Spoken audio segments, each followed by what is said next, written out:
Chicken roll থেকে একদম সমোসা অন্যরকম একটা রেসিপি, 3 ধরনের রেসিপি একসাথে দেখাবো। আশা করি ভালো লাগবে। প্রথমে আমরা বাজারে কেনা যে সমোসা শিটগুলো পাওয়া যায় সেগুলো দিয়ে আজকে তৈরি করে দেখাবো। একদম ঝটপট, কেউ বেলাবেলি ঝামেলা ছাড়াই করে নিতে পারবেন।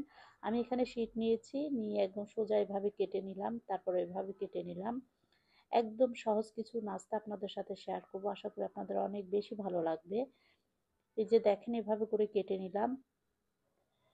একসাথে বানিয়ে কিন্তু আপনারা অনেকদিন ফ্রোজেনও করতে পারবেন। এটা সবগুলো আমি কেটে নিলাম। কেটে নেওয়ার পরে এখান থেকে একটা ছাড়িয়ে নিলাম। এই যে দেখেন, দুই সাইডে এরকম করে কিমাটা দিয়ে দুই সাইডে এভাবে লাগিয়ে দিব।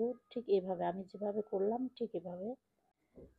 তারপরে এখানে আমি ময়দা গুলিয়ে কিন্তু আটার মতন করে এটা লাগিয়ে দিলাম। জাস্ট এরকম বোটে নিলেই কিন্তু একটা সুন্দর একটা ডিজাইনের একটা নাস্তা হয়ে গেল।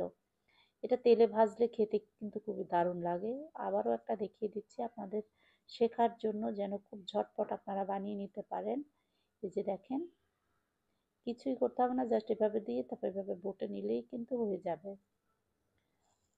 আমি সবসময় আপনাদের সাথে শর্টকাট রেসিপিগুলো শেয়ার করার চেষ্টা করি। এখন আমি বানিয়ে দেখাবো রোল।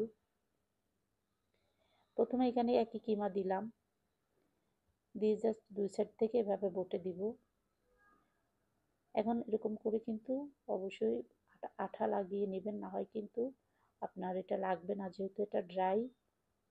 এই যে আর একটা রোল বানিয়ে নিলাম। এরকম করে কিন্তু রোল আমি সব দুইটা দুইটা বানিয়ে আপনাদের সুবিধার জন্য দেখিয়ে দিচ্ছি।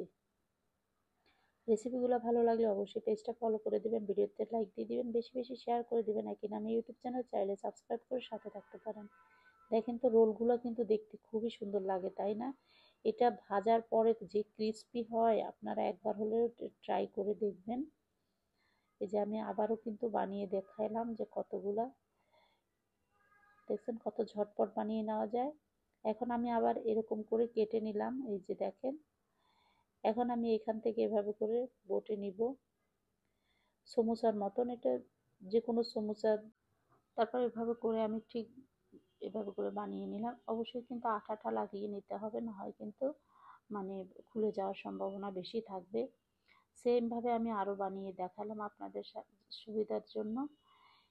দেখেন, একই রেসিপি দিয়ে, একই শীট দিয়ে 3টা রেসিপি পেয়ে যাচ্ছেন, তাই না? কত সুন্দর না? এগুলো এবার বানিয়ে আপনারা কিন্তু ফ্রোজেনও করতে পারবেন, যারা বেলাবেলি ঝামেলা ছাড়াই বানাতে চান। এখন আমি কিছু ভেজে দেখাচ্ছি। প্রথমে রোলটা ভেজে দেখাচ্ছি।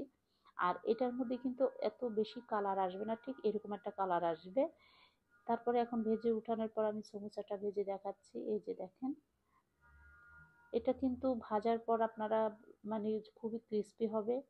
তারপরে এটা আমি ভেজে দেখাচ্ছি। ওই যে আমি আর একটা অন্থনের মতন, এটা যেটা একটা রোলের মতন করেছি, এটাও কিন্তু ভাজা হয়ে গেছে। দেখলেন তো কত ঝটপটে এটাও তৈরি করা যায়। আশা করি এই রেসিপিটাও আপনাদের অনেক বেশি ভালো লাগবে। আর ভালো লাগলে ওখানে আমার সার্থকতা একটা আমি ভেঙে দেখাচ্ছি। এই যে হয়ে গেল।